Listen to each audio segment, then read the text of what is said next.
ठंड में गरीब फैमिली का बिना छत वाला घर।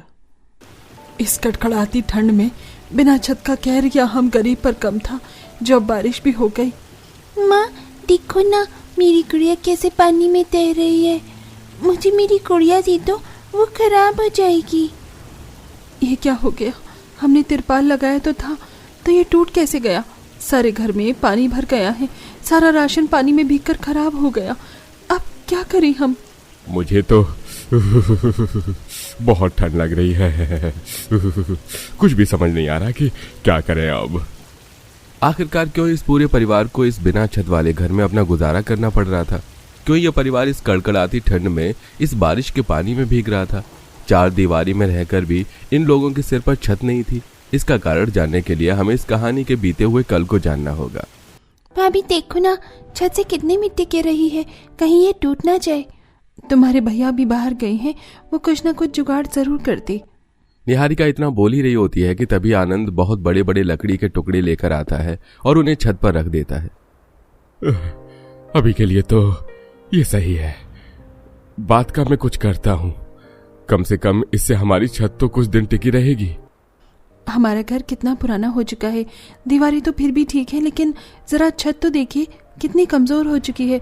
कभी कभी तो डर लगता है कि अगर ये छत टूट गई तो हम लोग कहाँ जाएंगे। शुभ शुभ बोलो निहारिका, अगर ऐसा हो गया तो हम लोग कहाँ जाएंगे? भगवान से प्रार्थना करो कि ऐसा ना हो। यह पूरा गरीब परिवार एक छोटे से घर में रहता था। इनका घर वैसे तो काफी पुराना था, दीवारें फिर भी ठीक थी, पर इनकी छत काफी ज्यादा कमजोर हो चुकी थी। जब भी तेज हवाएं या आंधी आती तो इनकी छत हिलने लगती और कभी कभी तो छत से ढेर सारी मिट्टी और छोटे छोटे ईंट पत्थर गिरने लगते हैं। और आज तो शायद भगवान ने इनकी किस्मत पर दुखों का पहाड़ तोड़ दिया था। तेज हवाओं के चलते उनके घर की छत पूरी तरह से टूट जाती है। हे भगवान, ये क्या हो गया? हमारे घर की दीवारें तो बच गई, लेकिन छत हमसे छिन गई। माँ जी, अब हम कैसे रहेंगे? अच्छा हुआ इस वक्त हम में से कोई भी घर के अंदर नहीं था। अगर घर के अंदर होते तो ये छत हम पर गिरती। वो तो शुक्र है भगवान का कि कोई घायल नहीं हुआ। छत टूट जाने की वजह से ठंडी ठंडी हवाएं इनके घर के अंदर आ रही थी, जिसके चलते आनंद तिरपाल लाकर छत को अच्छे से ढक देता है। लेकिन इसका भी कुछ ज्यादा खास फायदा नहीं होता, क्योंकि ठंडी हवाएं घर के अंदर आराम से आ रही थी। माँ ठंड लग रही है, माँ मुझे चादर उड़ा दो ना माँ, बहुत ठंड लग रही है। ये जमीन कितनी ठंडी है, पहले तो इस समय इतनी ठंडी नहीं रहती थी। मुझे तो बैठा भी नहीं जा रहा है। छत से ठंडी ठंडी हवा आ रही है ना, इसलिए पूरे घर को ठंडा करके रख दिया है। ओढ़ने के लिए एक ढंग के कंबल भी नहीं है। बिना छत के इस परिवार की हालत दिन पर दिन काफी खराब हो रही थी। साथ ही साथ ठंड की वजह से भी ये लोग काफी परेशान थे। और आज तो शायद भगवान ने ठान लिया था कि इस परिवार पर एक बार फिर दुखों का पहाड़ तोड़ना है। ठंड में अचानक हुई तेज बारिश की वजह से उनकी छत पर बंधा हुआ तिरपाल जरा देर तक नहीं टिक पाता, जिसके चलते बारिश का पानी घर के अंदर आने लगता है और सारा सामान इधर उधर तैरने लगता है। पूरा परिवार दीवार के सहारे एक कोने में जाकर खड़ा हो जाता है। माँ, ये क्या हो गया? हमारे घर के अंदर ऐसे पानी क्यों आ रहा है? और हमारी छत कहाँ चली गई माँ? मुझे बहुत ठंड लग रही है। मैंने इतना मजबूत तिरपाल बांधा था, लेकिन फिर भी टूट गया। कैसे गया? अब क्या करूं मैं? जब तक बारिश रुक नहीं जाती तब तक सभी लोग ठंड में यूं ही कांपते रहते हैं। थोड़ी देर में जैसे तैसे कर बारिश रुकती है, सभी लोग मिलकर घर से पानी बाहर निकालते हैं और अब सभी ठंड से कांप रहे होते हैं। सुबह होने के साथ जैसे हल्की हल्की धूप निकलती है तो सभी को थोड़ी राहत मिलती है, लेकिन इस टूटी छत की वजह से पूरे दिन इन लोगों को सभी चीज की परेशानी होती ही रहती थी। देखिए ना भाभी, चौथी बार चूल्हा जलाया था, लेकिन इस हवा की वजह से फिर से चूल्हा बुझ गया। छत का कुछ करना होगा। कब तक बिना छत के हम लोग इस तरह रहेंगे? चार दीवारें होकर भी हम लोगों के सर पर छत नहीं है। पता है, आस पड़ोस के लोग हमारी टूटी छत को देखकर कैसा मजाक उड़ाते हैं। कल तो पड़ोसन ने मूंगफली के छिलके ही हमारी टूटी छत पर ही डाल दिए थे। कभी ये ठंडी हवाएं परेशान करती हैं तो कभी इधर उधर से कचरा उड़कर हमारे घर के अंदर आ जाता है। ऐसे ही समय गुजरता रहता है। निहारिका मंडी से सब्जी लेकर लौट रही होती है कि तभी वो अपनी पड़ोस की दो औरतों को बातें करते हुए देखती है। अरे विमला बहन, जरा बताओ ना मुझे कि मेरे घर में इतने सारे पुराने फटे कंबल और गद्दे हैं, मैं क्या करूं इनका? इतने दिन से सोच रही हूँ कि किसी भिखारी को दे दूं, लेकिन यहाँ आसपास तो कोई भिखारी भी नहीं है। एक काम करो, तुम शाम को मेरे साथ चलना। रोड साइड बहुत सारे भिखारी बैठते हैं, उन्हें कंबल और रजाई दे देना, इससे तुम्हें दुआ भी मिल जाएंगी। शालू और विमला की बात सुनकर निहारिका भागी भागी उनके पास आती है। शालू बहन, वो कंबल और गद्दे अगर तुम हमें दे दोगी तो बड़ी मेहरबानी होगी तुम्हारी। लेकिन क्यों निहारिका, तुम्हारे घर में क्या कंबल और गद्दे नहीं है? और वो तो काफी पुराने और फटे हुए हैं। अरे शालू, क्या तुम्हें पता नहीं, कुछ टाइम पहले बेचारी की छत टूट गई। 4 दीवारी होकर भी ये लोग बिना छत में रह रहे हैं। इनकी हालत भी भिखारी से कम नहीं है। मेरी मानो तो इन्हें दे दो। विमला की बातें सुनकर निहारिका को काफी दुख होता है, लेकिन वो उसे कुछ नहीं कहती। जिनके बाद शालू फटे कंबल और गद्दे लाकर निहारिका को दे देती है। निहारिका उन गद्दे को घर ले जाकर बिछाकर सभी को उन पर बिठा देती है और अब सभी उस फटे कंबल को ओढ़कर बैठे होते हैं। लेकिन इसके बावजूद भी छत से आ रही ठंडी ठंडी हवाएं उन लोगों की सर्दी को कम नहीं होने दे रही थी। क्या है फायदा इन गद्दे को बेचकर कंबल ओढ़ने का, जब ठंड रुकने का नाम ही नहीं ले रही है। मुझे तो बहुत परेशानी हो रही है। कब तक इस खुली छत के नीचे गुजारा करना होगा? इनका काम भी अच्छे से चल नहीं रहा है। मैंने भी 1-2 लोगों से काम करने की बात की है, लेकिन कहीं पर भी काम का कोई सहारा नहीं मिल रहा। इन्होंने 1-2 जगह उधार की बात की तो कोई भी हमारी हालत को देखकर उधार नहीं दे रहा है। अब तो लगता है हमें ही कुछ ना कुछ जुगाड़ करना होगा, लेकिन क्या करें? बिना छत के रहते हुए पूरे परिवार को कम से कम 1 महीना गुजर चुका था। निहारिका और अनीता बाहर से कुछ काम करके घर लौट रहे होते हैं कि तभी उन्हें रास्ते में कुछ बड़े बड़े लकड़ी के फट्टे दिखाई देते हैं, जिन्हें देख निहारिका, अरे अनीता, वो देखो कितने चौड़े चौड़े लकड़ी के फट्टे हैं। चलो इन्हें घर ले चलते हैं, छत को ढक देंगे, कम से कम थोड़ी बहुत तो ठंड आने रुकेगी। हाँ भाभी, ये तो बिल्कुल सही कह रही हो आप, कम से कम थोड़ी बहुत तो ठंड रुकेगी। निहारिका अनीता दोनों लकड़ी के फट्टे उठाकर घर ले आती हैं और उनसे अच्छे से छत को ढक देती हैं। अगले दिन निहारिका पास से ही चिकनी मिट्टी, रेत और थोड़ा सा सीमेंट लाकर उसको घोल बनाने लगती है। बहू, ये तू किस चीज का घोल बना रही है? इस घोल को मैं इन लकड़ी के फट्टे के ऊपर लगा दूंगी। अब हमें ही अपनी छत बनानी होगी। पड़ोसन से लकड़ी की सीधी मांग कर अनीता उन लकड़ी को फट्टे पर घोल लगा देती है और उसके ऊपर ढेर सारे कंकर पत्थर डालकर उसके ऊपर एक और बार घोल लगाकर अब उन पर दोनों नंद भाभी प्लास्टिक के बोरे बिछाने लगते हैं। भाभी, इससे हमारी छत पर कभी भी बारिश की वजह से सीलन नहीं होगी? अब तो बस भगवान से यही प्रार्थना है कि जब तक हमारी छत सूख नहीं जाती तब तक बिल्कुल भी बारिश ना हो। सुनीता निहारिका अच्छे से छत की मरम्मत करके नीचे उतर जाती हैं और तकरीबन 3 से 4 दिनों के अंदर उनकी छत पूरी तरह से सूख जाती है, जिसके चलते अब उनके घर के अंदर बिल्कुल भी ठंडी हवाएं नहीं आती और साथ ही साथ अब उनका घर भी अंदर से काफी ज्यादा गर्म रहता है। मम्मी, अब तो घर के अंदर बिल्कुल भी ठंडी हवा नहीं आ रही है, जमीन भी ज्यादा ठंडी नहीं है। ये तो तुम्हारी मम्मी और बुआ का कमाल है। कितनी अच्छी मरम्मत करी है इन लोगों ने, जुगाड़ से हमारी छत भी अब कितनी मजबूत बन गई है। मुझे नहीं लगता कि हमारी छत इतनी आसानी से टूटने वाली है। ये तो मेरी बहू और बेटी का कमाल है। इन दोनों के जुगाड़ की सोच के चलते आज हमें दोबारा से छत नसीब हो गई। माँ जी, एक चीज तो पता चल गई है कि गरीब की जिंदगी में कोई भी चीज बिना जुगाड़ की नहीं हो सकती। हमने ये छत भी जुगाड़ से ही बनाई है। चलो, हमारा जुगाड़ तो काम आ गया और हमें बिना छत वाले घर से भी छुटकारा मिल गया। अब तो हम आराम से अपनी सर्दियों का मौसम गुजारेंगे। निहारिका और अनीता के चलते अब पूरे परिवार को छत नसीब हो चुकी थी, जिसके बाद अब पूरा परिवार बिना ठंड से, बिना ठिठुरे, किसी परेशानी के आराम से घर में रहता है। अब जब भी उनके घर में कोई छोटी मोटी परेशानी होती है तो दोनों नंद भाभी इसी तरह कोई ना कोई जुगाड़ करके उस परेशानी को खत्म कर देती है। एक छोटे से 2 कमरे के कच्चे मकान में रहने वाला रजनी का परिवार बहुत ही गरीब था। उनकी आर्थिक स्थिति इतनी खराब थी कि पहनने के लिए ढंग के कपड़े भी नहीं थे।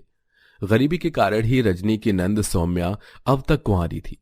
एक रोज उनके कच्चे मकान के पास एक बड़ी सी गाड़ी आकर रुकती है, जिसकी आवाज सुनकर रजनी का परिवार बाहर आ जाता है। भाभी, ये कार तो जानी पहचानी लग रही है, कहीं ये अफसर बाबू की तो नहीं?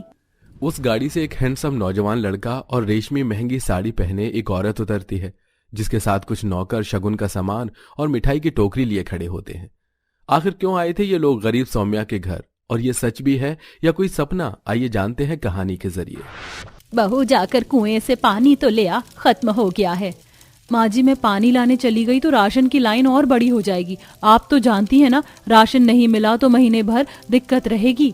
भाभी, आप चिंता मत करो, राशन लाने मैं चली जाती हूँ, आप पानी ले आइए। भैया को काम पर भी जाना है, भूखे पेट कैसे जाएंगे? लेकिन सौम्या तुम कैसे जाओगी? लाइन बहुत लंबी है और आज धूप भी बहुत है। वैसे ही तुम्हारी शादी को लेकर सभी परेशान हैं। ऐसे में धूप में तुम्हें काली नहीं होने दे सकती मैं। कभी कभी सोचती हूँ तुम नंद भाभी में इतना प्यार है, जब सौम्या की विदाई होगी तो बहू तो कैसे सहेगी। उसी समय गुस्से में रजनी का पति अजय वहां आता है और कहता है, अरे विदाई होगी तो सहेगी ना, यहाँ लाखों का दहेज चाहिए लड़के वालों को, तो कहाँ से होगी विदाई। शांत हो जाइए, कैसी बातें कर रहे हैं आप। मैं तो शांत ही हूँ और मजबूर भी, न जाने भगवान गरीबों को ही इतनी मुसीबतें क्यों देता है।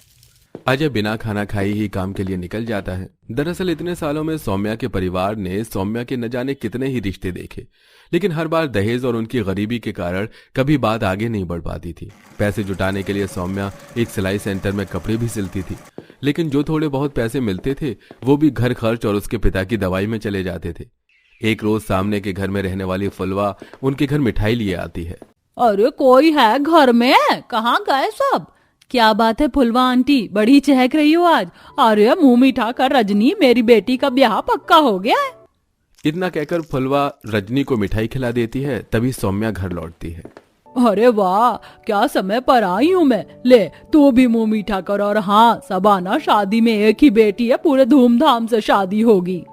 फुलवा हंसती हुई वहां से चली जाती है तो वहीं रजनी अपने घर के मंदिर की ओर देखकर कहती है, हे भगवान, आप सबके जीवन में खुशी लाते हो, मुझ गरीब भाभी की गुहार भी तो सुन लो। मेरी ननद का घर बसा दो भगवान।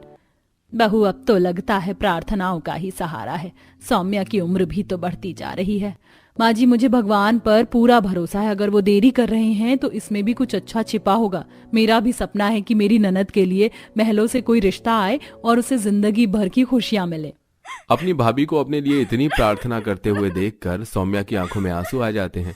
शाम के समय खाना खाते हुए अजय कहता है, माँ, अपनी सौम्या के लिए सेठ ने एक रिश्ता बताया है। कल वो लोग घर आ रहे हैं। रिश्ता? कैसा रिश्ता भैया? उनकी ज्यादा मांग तो नहीं होगी ना? पहले उन्हें कल आने तो दे, एक बार देखा देखी हो जाए, बाकी बातें तो बाद में होंगी। ठीक है, आप चिंता मत कीजिए, हम उनका अच्छे से स्वागत करेंगे। अगली सुबह लड़के वालों के आने की तैयारी में सभी लोग लग जाते हैं। माला अपनी पड़ोसन से टेबल कुर्सी मांग कर लाती है। कुछ ही देर में लड़के वाले आते हैं, जो सौम्या को देखकर तो खुश होते हैं, लेकिन घर की हालत को देखकर कहते हैं, देखिए, बढ़िया नौकरी है हमारे बेटे की। आपकी बेटी को शादी के बाद कोई कमी नहीं होगी, लेकिन हमारी कुछ मांगे हैं। देखिए, आपसे हमारी हालत छुपी तो नहीं है। अपनी बहन की खुशी के लिए जो बन पड़ेगा मैं जरूर करूंगा। हाँ, तो 100 बारातियों का अच्छे से स्वागत और लड़के के लिए सोने की चैन, बस इतना देख लीजिएगा। लड़के वालों की मांग सुनकर सौम्या की शर्म से झुकी आंखें गुस्से से ऊपर उठ जाती हैं, तो वहीं सौम्या के घर वाले कुछ कह नहीं पाते। माफ कीजिएगा, हम आपकी मांग पूरी नहीं कर सकते, आप जा सकते हैं। हाय हाय, तेवर तो देखो इस लड़की की, कहती है चलिए जाइए। अरे तो इस गरीब घर में रुकना किसको है? और नहीं तो क्या, वो तो सेठ ने कहा था लड़की देखने, वरना तो तुम्हारे घर कोई भिखारी भी रिश्ता ना करे। चलो भाग्यवान। उनकी बात सुनकर माला दुखी होकर रोने लगती है, तो वहीं अजय अपना सिर पकड़कर बैठ जाता है। लड़के वालों की कही बात सौम्या के दिमाग में बैठ जाती है, जिसके बाद से वो ठान लेती है कि और पैसे कमाकर अपने घर की स्थिति को ठीक करके ही रहेगी। सौम्या सिलाई सेंटर से लौट रही होती है कि तभी एक औरत से टकराकर गिरने से उसकी कलाई में चोट लग जाती है। माफ करना, मैंने जानकर नहीं किया। अरे सौम्या तुम? निरूपा दीदी, आप इतने दिनों बाद? निरूपा सौम्या को उठने में मदद करती है और फिर पास के क्लिनिक में ले जाकर पट्टी करवाती है। दोनों रास्ते में बातें करते हुए आगे बढ़ते हैं। घर वाले मेरी शादी को लेकर परेशान हैं, सबसे ज्यादा तो मेरी भाभी। ऐसा लगता है जैसे मेरी शादी के अलावा उनका कोई सपना ही नहीं। समझ सकती हूँ सौम्या, गरीब परिवार के लिए शादी जिम्मेदारी ज्यादा बोझ होती है। देखो, तुम्हारे लिए रिश्ता तो नहीं, लेकिन काम बता सकती हूँ, बोलो करोगी? अच्छे पैसे मिलेंगे तो क्यों नहीं करूंगी। शादी हो चाहे ना हो, लेकिन पैसों की किल्लत तो खत्म हो। देख, पास के गांव में जो पोस्ट ऑफिस है ना, वहाँ साफ सफाई कर्मचारी की जरूरत है, अच्छी तनख्वाह देंगे। निरूपा की बातें सुनकर सौम्या के मन में आस जागती है और आगे चलकर दोनों अपने घर निकल जाती हैं। सौम्या इस बारे में अपने घर वालों को बताती है और अगली सुबह निरूपा के साथ पोस्ट ऑफिस जाकर सब कुछ समझ लेती है और 2 दिन के बाद काम पर जाना शुरू कर देती है। एक रोज सफाई कर रही होती है कि तभी एक अधिकारी वहां जानबूझकर चाय गिरा देता है। अरे सफाई वाले कहाँ हैं? चाय गिरी पड़ी है फर्श पर, दिखाई नहीं देता क्या? अच्छे से साफ करो। जी सर। तभी वहां का सचिव सुशांत वहां आता है और अधिकारी से कहता है, कर्मचारी तो अपना काम ठीक से कर रहे हैं, पर आप उनका काम क्यों बढ़ा रहे हैं? मैंने क्या किया? अब इनका काम है तो यही करेंगे, ना कि मैं। जानबूझकर चाय गिराने की जो हरकत आपने की है वो मैं देख चुका हूं, तो बेहतर होगा कि आप झूठ ना बोलें और बाकियों की तरह सफाई कर्मचारियों से भी तमीज से बात करें। सुशांत की बात सुनकर अधिकारी की बोलती बंद हो जाती है और वो चुपचाप वहां से चला जाता है। तभी सौम्या कहती है, सचिव जी, आपने हम जैसे कर्मचारी के बारे में ऐसा सोचा, आपका धन्यवाद। सौम्या, यही नाम है तुम्हारा? देखो, तुम यहां मेहनत से काम करती हो, इसलिए गर्व से रहो। दोनों एक दूसरे की तरफ देखकर मुस्कुराने लगते हैं और बीतते समय के साथ दोनों की अच्छी जान पहचान हो जाती है। गरीब होते हुए भी सौम्या का व्यवहार और उसके संस्कार सुशांत को उसकी तरफ आकर्षित करते हैं। एक रोज पहली बार पोस्ट ऑफिस में सुशांत की बूढ़ी माँ उसे खाना देने आती है, तो सौम्या उससे बहुत प्यार से पेश आती है। उसकी तरफ देखते हुए सुशांत की माँ कहती है, बेटा, ये लड़की तो बहुत संस्कारी है, बस ऐसी ही बहू ला दे तू। ऐसी क्यों माँ? तू कहे तो इसे ही तेरी बहू बना दूं, बस एक बार उसकी रजामंदी तो हो। सुशांत अपने दिल की बात सौम्या से कहता है तो वो हैरान हो जाती है और बिना कुछ कहे ही घर लौट जाती है और अपनी भाभी को सब बताती है। अगर वो तुम्हें सच में पसंद करते हैं तो अच्छी बात है ना, लेकिन भाभी, वो बहुत बड़े घर से हैं, पोस्ट ऑफिस में अधिकारी हैं, भला मैं कैसे? रजनी सौम्या की उलझन को समझती है और उसे कुछ नहीं कहती। अगली सुबह उनके घर के आगे एक बड़ी सी कार आकर रुकती है और उसमें से सुशांत और उसकी मां शगुन का सामान लेकर उतरते हैं। उन्हें देखकर सौम्या का परिवार हैरान रह जाता है। दोनों ही घर के अंदर जाते हैं। बहन जी, मैं आपकी बेटी को अपने घर की बहू बनाना चाहती हूँ, उसका हाथ मेरे बेटे के हाथ में दे दीजिए। देखा माँ जी, मैं ना कहती थी मेरी ननद के लिए महलों का रिश्ता आएगा। इस तरह रजनी की गरीब नंद को अपने जीवन में इतने संघर्ष झेलने के बाद बड़े घर से अच्छा रिश्ता आता है, जिनकी दहेज की कोई मांग नहीं होती और उनकी शादी भी बहुत धूमधाम से होती है।